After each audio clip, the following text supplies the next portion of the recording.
ko. Yan ang nagugusto ko. O, ayun. Naghihikayat na naman ang Katolikong simbahan na para mag-rally daw sa IDSA para ituloy ang impeachment ni VP Sara. O, di ba ang galing nyo? Pero bakit tahimik kayo sa GAA, sa PhilHealth, sa flood control at sa lahat ng anomalya ng gobyerno ngayon? Pero pagdating kay VP Sara, para kayong mga asong nauunol. Pero pagdating sa PhilHealth, gaabay camp, tahimik kayo, mga punyeta kayo. Tapos ngayon, gagamitin nyo pa ang simbahang Katoliko para sa mga rally-rally ninyo. Kaya maraming tumitiwalag sa inyo dahil sa kagaguhan ng mga liderato ng simbahan. Real talk lang yan, mga pogi. Kakapal na mukha nyo, pero tahimik na tahimik kayo sa realidad na nangyayari sa Pilipinas. Mga puking ina nyo. Naku, sorry. Hindi ko pa ako kasi napanood to. Hindi ko napanood. Yung ano lang, umpisa, nakita ko lang pagkabanat niya doon sa simbahang Katolika. At dito sa kinonekta ho natin dito sa Intelligence and Confidential Fund nitong si Marcos Jr. Isa pa yan, bakit hindi kayo nagsasalita dyan, simbahang Katolika? Bakit hindi kayo nagsasalita dyan?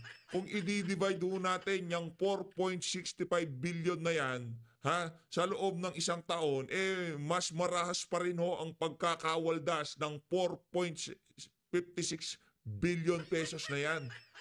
Kung ikukumpara natin doon sa 125 billion na confi fund nitong si Vice President Sara Duterte. Ano nga lang ko, hindi man na parang dumi sa kuko lang ni Marcos Jr. yung confi fund na ni VP Sara na talaga namang in-SS nyo sa social media at mainstream media. Para sa mga taga-UP College of Law, para sa mga tagal de La Salle, para sa mga nasa simbahang Katolika, meron mo tayong problema dyan. Diba? Palong-palo kayo sa pagbanat dito kay VP Sara, pagtuloy dyan sa impeachment. No, wala ho tayong problema. Kung anong gusto ni VP, doon ho tayo. Diba? Kung gusto niya magkaroon ng blood, walang problema. Pero mas mainam na siguro na wag na.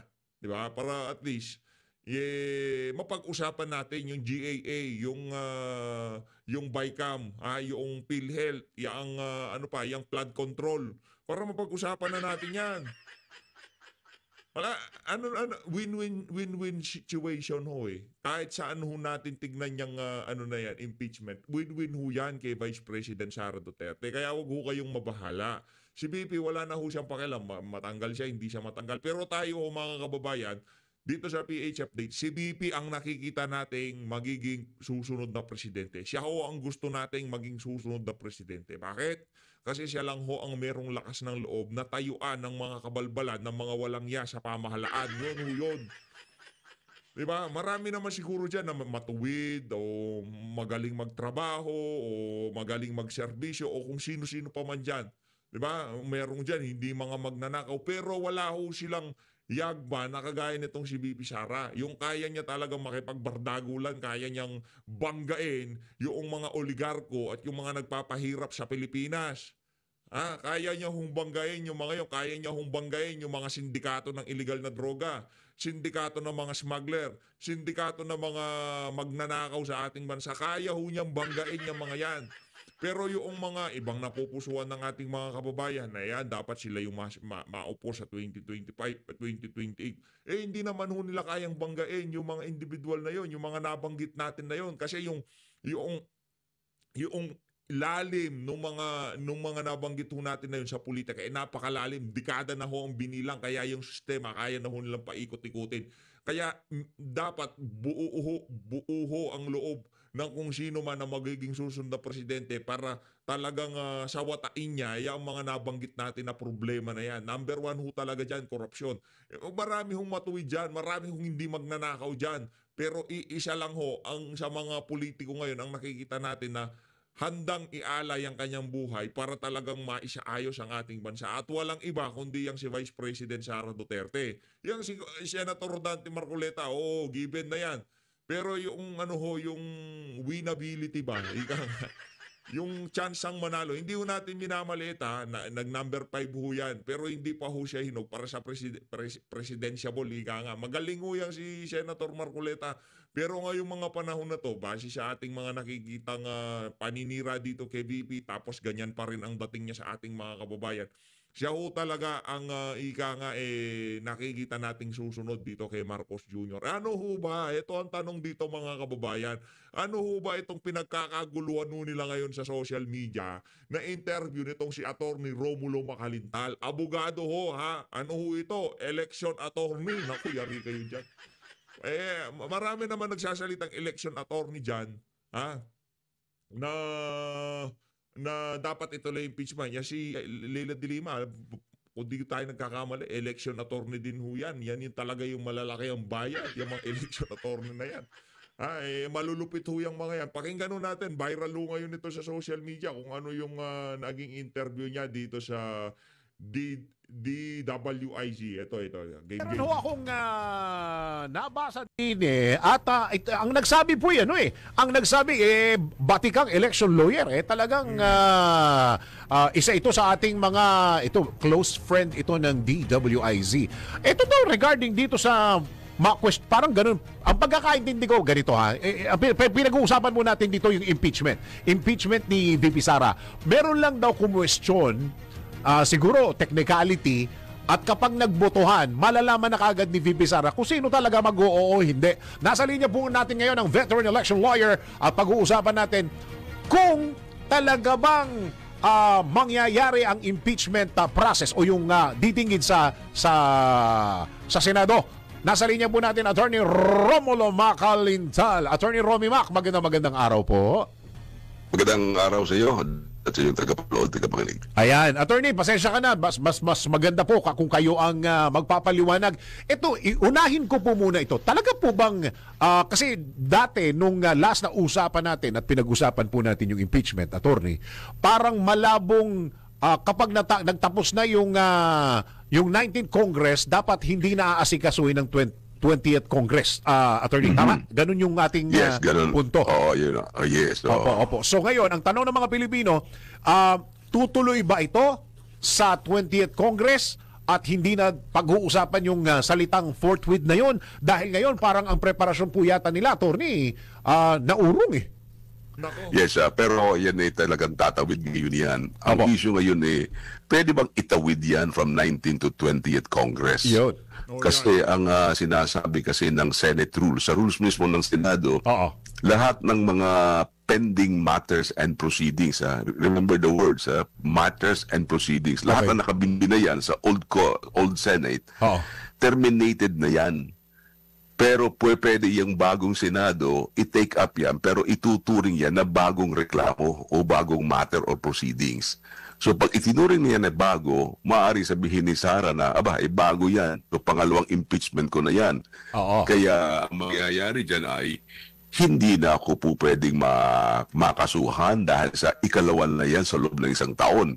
At ipinagbabawal sa ating saligang batas ang dalawang impeachment sa loob ng isang taon laban sa isang impeachable official.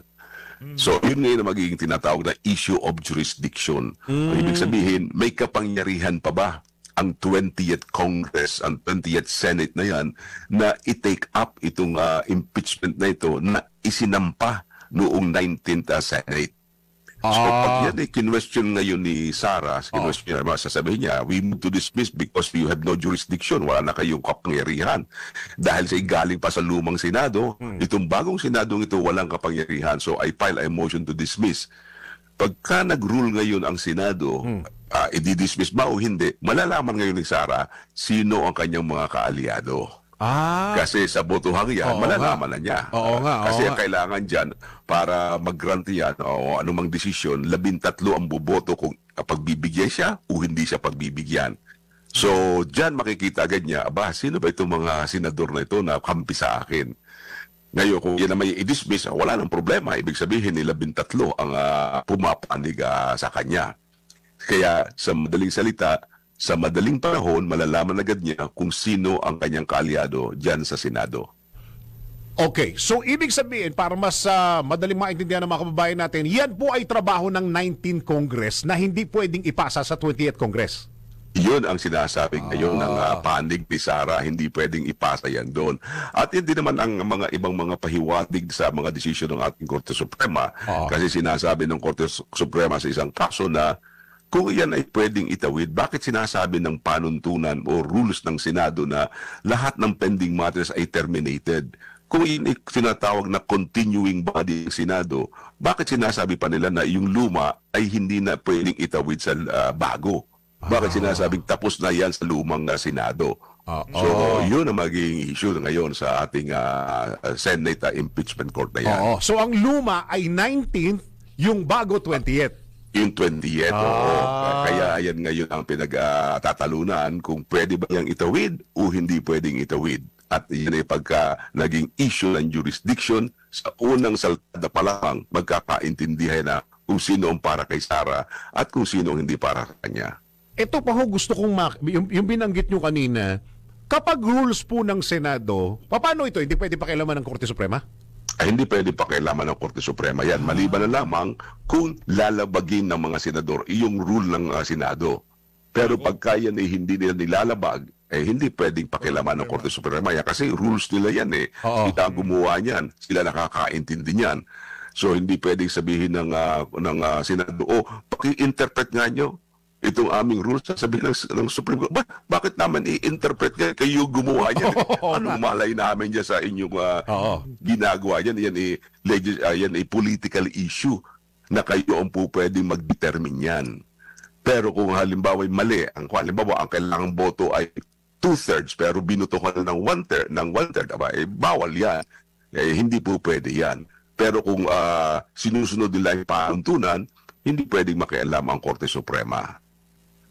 So, ibig sabihin, bago natin pag-usapan yung mga rule na yan, yun munang pagsampa nung mismong impeachment sa 20th Congress munang unang-unang pag-uusapan dyan. Yun ang aking nakikita dyan. Pag-uusapan muna yan na kung po pwedeng itwid nga yan sa bagong Kongreso, sa bagong Senado kasi ang bagong Senado ay composed of new senators, may mga bagong papasok yan. At yung mga bagong papasok na ito, hindi sila bound, hindi sila sakop ng mga nalumang mga nangyayari. Silang mga bagong mga senador, hindi sila sakop ng mga nangyari noong lumang Senado.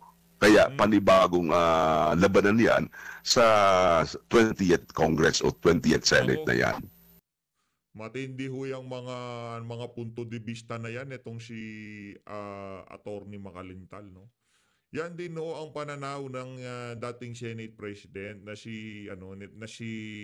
ang pangalan nito, itong si Franklin Drilon. Kasi hawak nila Senado sa totoo lang, dito sa 19th Congress, kung nagpatawag lang ng special session ng Malacanang, 2 buwan, trinabaho nila yan, di ba?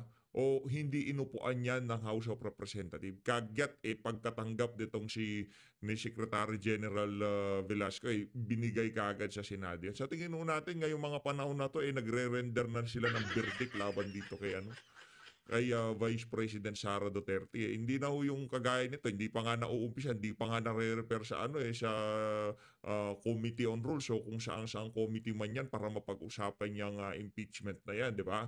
Wala pa ho mga kababayan. Ngayon, ilang araw na lang matatapos ng 19th Congress.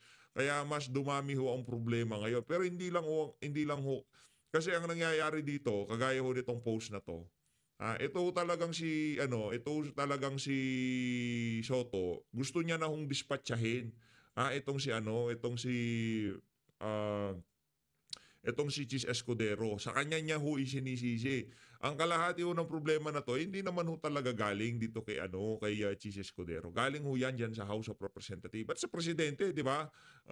Bakit hindi siya nagpatawag ng special session para talagang talakayin to? The Senate President is just presiding officer. He's not the Senate.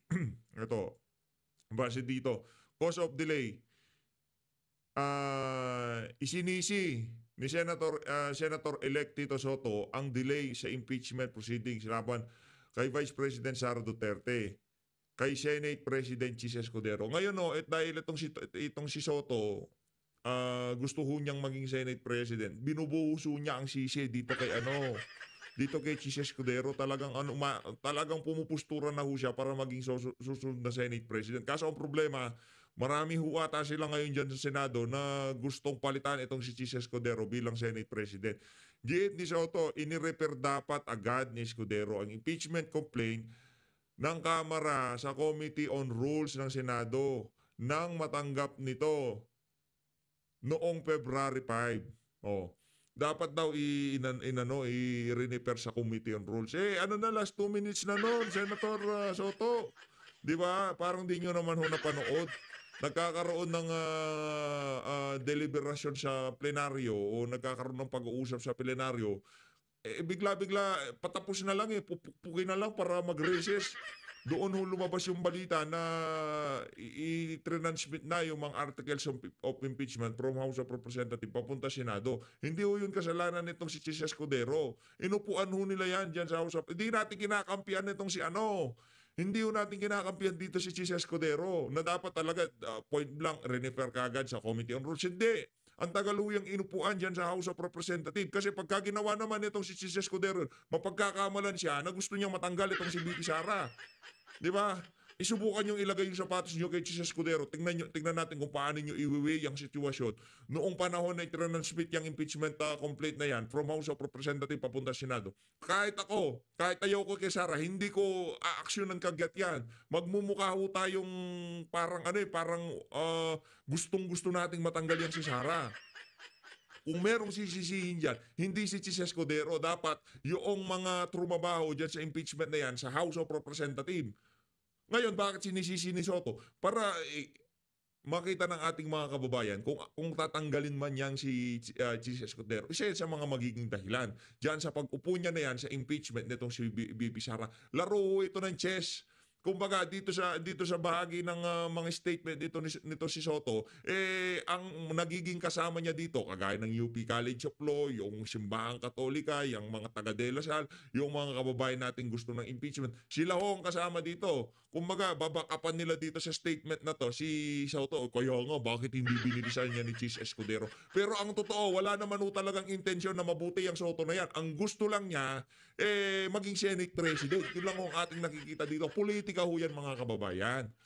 Pero kung tayo, nasubaybayan ho natin yan, baka nag-bulagaan si Soto nung mga panahon na yan, baka nagkakape-kape siya nung mga panahon na yan. Nasaksihan ho natin mula doon sa pagmamadali nila last 2 minutes, di ba? Nagkaroon ng pirmahan. O pinapirma yung mga congressman. Nanguna ang anak nitong si Marcos Jr., yung si Sandro Marcos, di ba? Siya hong nanguna diyan sa pagpirma sa impeachment laban dito kay BP Sara. Ilang buwan nilang inupuan diyan sa House of Representatives? 2 buwan, 3 buwan. Ang dami na. Nag-file ng impeachment yung kampo nitong sila De Lima, Trillanes, itong si Father Flavi, 'di ba? Sila yung mga una.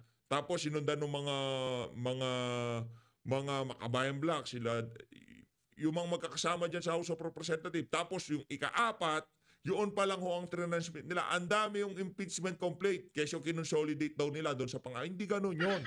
Pagkakuha nung unang impeachment complaint, dapat direkta na ho yun. Pagbotohan na, i-refer na sa Committee on Justice o Committee on sa House of Representatives. Di natin alam kung anong committee yan, pero naririnig natin, Justice. O pag-usapan nila doon, kung merong sustansya, merong substansyang impeachment na yan. Di ba? Merong base yung mga aligasyon kay BP Sara. Kung wala, ibabasura. Pagka meron, pagbobotohan, diretso na yan sa Senado, article of impeachment. Ang ginawa nila, rektahan, wala na hong Committee on Justice kasi doon nga naman ang galing yung mga ebidensya nila. Rektang pirmahan na ho yung nangyari doon, yung 200 congressman, di ba?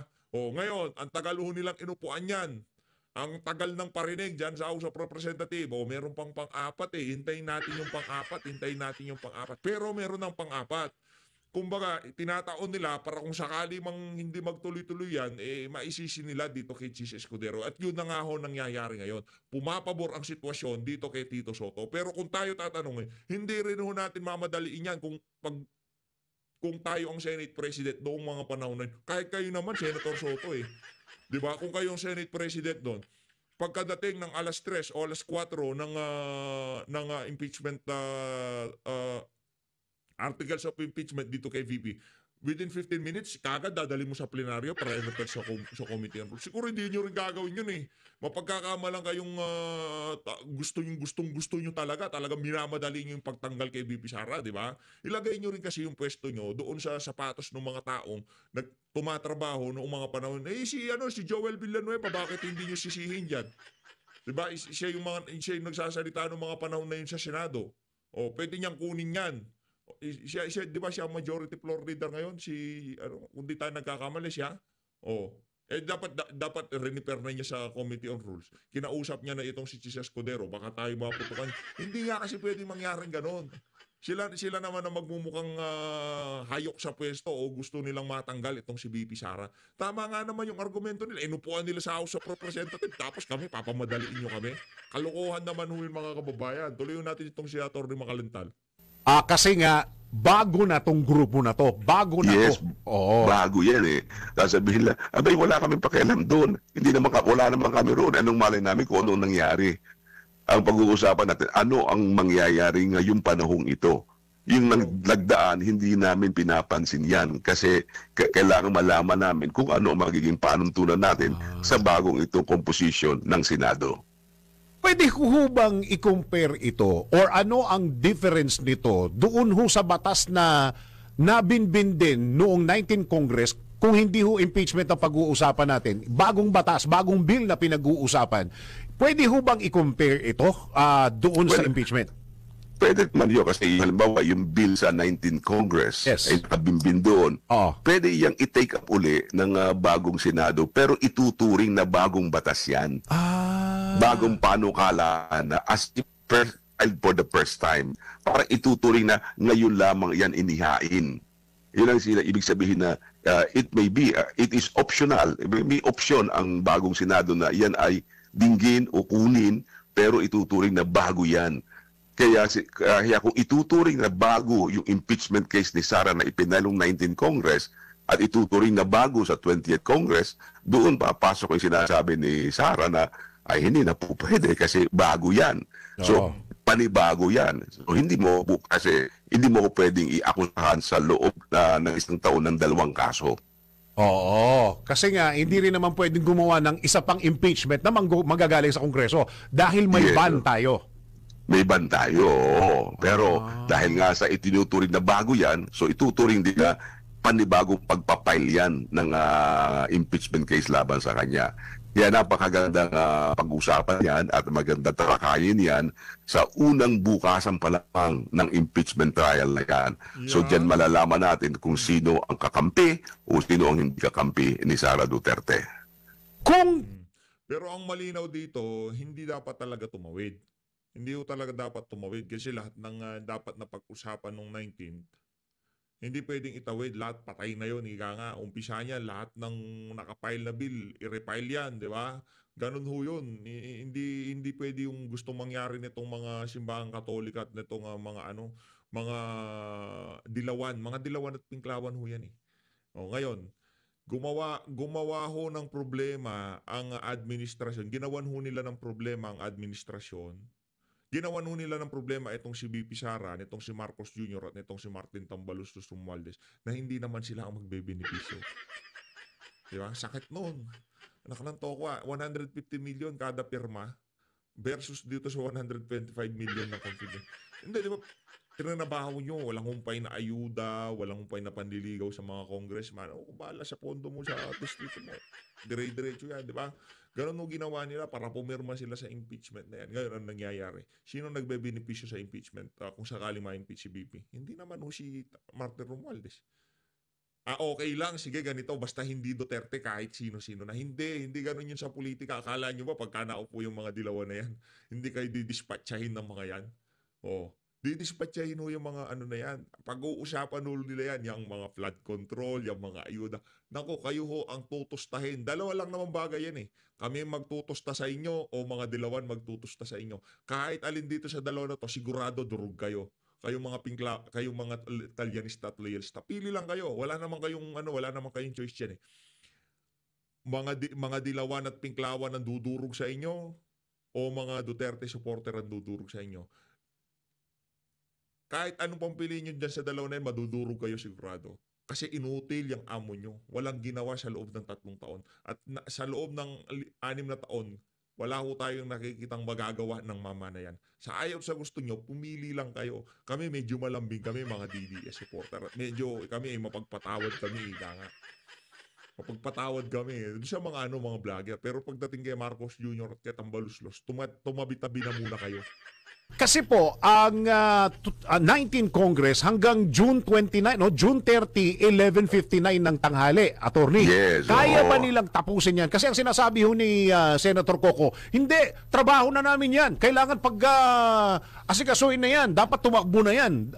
Kaya bang tapusin nyo ng isang buwan? Hindi po pwede yun, hindi lang matatapos yun. Kasi unang-unang, magkukunbin pa lamang sila sa July 25 pagkatapos nung SONA ng Pangulo. Tama. So from July 1 hanggang July 24, parang wala pa silang masyadong magagawa kasi hindi pa sila nagkukunbin as a whole. Yung Congress, yung Senado at House magsasama-sama yan, pakikinggan yung speech ng Pangulo. So yun ang magsisimula lamang ng kanilang official function. So yun ang tinatawag na pagdating ng July 25 na yan, ay panibagong composition ng Senado ang magiging impeachment court yan sa Senate. Oo, dahil ang opening nga niyan, yung mismong SONA ng Pangulo. Yes, sa SONA ng Pangulo na 4th Monday ng July na tatapat yan sa July 25. Both Congress, attorney. Yes, oo. A joint session yan na didinig doon sa SONA ng ating Pangulo. Yun. Malinaw. Okay. So yan ang ating magandang abangan dyan. At yan yung mga strategy na maaaring gamitin ng panig ni Sara. Doon naman sa prosecution, ay kailangan patunayan naman nila na hindi yan nakalabag sa alituntunin nila at yan ay pwedeng itawid. So yan ay bakbakan ng abogado ng prosecution at ng abogado ng depensa sa panig ni Duterte. Parang magkakatalo maski doon sa presentasyon, ano? Yes. At wala pa muna ng presentation of evidence yan, kundi presentasyon muna ng argumento nila kung pwede o hindi pwedeng itawid sa 20th Congress. Bago pa magkalatagan ng kung ano-ano, anuin muna pala, pag-usapan muna natin kung talagang wala bang nalabag sa ating saligang batas, sa Constitution, kung sakaling ipagpatuloy yung impeachment na yan. Tayo mga kababayan, gusto natin yung may pagpatuloy. Kaso kasi ang mangyayari, kagaya ng lagi natin sinasabi dito, ang dami nating isyong mga dapat pag-usapan. Ang daming mga issue na talagang malapit sa bitukan ng sambayanan na hindi na pagtutuunan ng pansin dahil dito sa bullshit na impeachment na to. Kayo, commentary ako kayo dyan sa baba kung sa tingin nyo ba talagang ituloy yan, ibigay natin yung gusto ni VP Sara na bloodbath, kawawa ho ang Pilipino ngayong mga panahon na to. Dami hong nagugutom, lalo na yung mga kumakalat na sakit sa mga kabataan na wala nang ginawa kung hindi manood ng TikTok. Yung number 1 ho kasi yun Kumbaga yung imagination nila, naglalaroan ng mga video, kaya kung ano-ano pumapasok sa utak nila ngayon, kung sino-sinong nakakapartner nila, kaya grabe hong paglaganap ng sakit ngayon na yan. Ang grabe ho. Kaya para sa mga kabataan, huwag kayong patong ng toka. Kakasakit kayo. Di nyo na alam kasi 500% ang surge ng may sakit ngayon na kabataan, yung kung tawagin yung mga nakakahawang sakit sa pamamagitan ng pakikipagtalik. Naku, yari kayo dyan. Sabi ko sa'yo, mag-stick to one lang kayo. Kung yun lang kapartner mo, yun lang. Huwag kayong palipat-lipat pa yung mga hihilig nyo. That's exactly what I mean, attorney. Presentasyon ng argumento nila, kailangan magaling ka dyan. Yes, oo. Kailangan dyan maayos at saka magandang paliwanag mo para katanggap-tanggap yan sa taong bayan. Kasi siyempre, pagka hindi nagustuhan ng taong bayan, baka naman mag-aalit sa kanila ang taong bayan. Bakit masyadong politika ang pinaiiral ninyo dyan sa pinadong yan? Kailangan maging maging maayos ang kanilang presentation dyan. Nakita mo naman nangyari noong sa panahon ng ERAP trial, di ba? Naggalit ang taong bayan dahil sa may nakitang ebidensya na hindi binuksan.